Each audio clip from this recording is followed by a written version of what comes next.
The clinking of silverware, the low hum of conversations, and the warm scent of fresh bread filled the upscale restaurant. At the corner table sat Daniel Whitmore, a man who had built his empire from nothing and now stood among the nation's most powerful CEOs.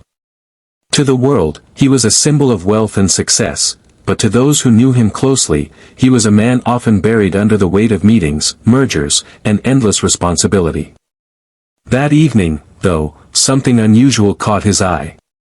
Just a few tables away, a little girl, no older than 10, was moving carefully between empty seats. While most children her age would be laughing with friends or tugging at their parents' sleeves, she was collecting scraps of food left behind. Half-eaten breadsticks, a portion of pasta, even a piece of grilled chicken carefully wrapped in a napkin. She worked with quiet determination, her small hands trembling but steady.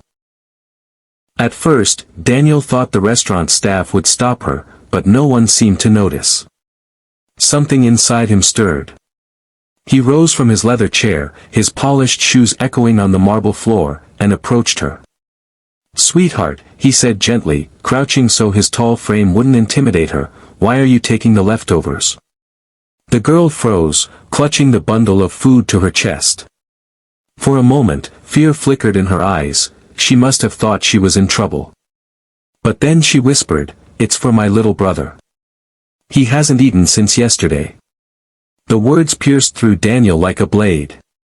He, who had never known a day without food, felt his throat tighten. He asked softly, "Where are your parents?" Her lips trembled. "Mama's sick. Daddy's gone. I try to help. Sometimes people throw away more than we could ever eat. I just don't want him to be hungry." Daniel's chest ached. Around them, life in the restaurant carried on. Laughter, wine glasses clinking, waiters rushing, but for him, the world stood still. He looked at this fragile child, driven by love and responsibility far beyond her years, and he saw something he hadn't felt in a long time, raw humanity. "Come," he said, extending his hand. She hesitated, then slowly placed her tiny hand in his. He led her back to his table. The waiter approached, confused, but Daniel's voice was firm yet kind, "Bring us the finest meal on the menu. And make it double.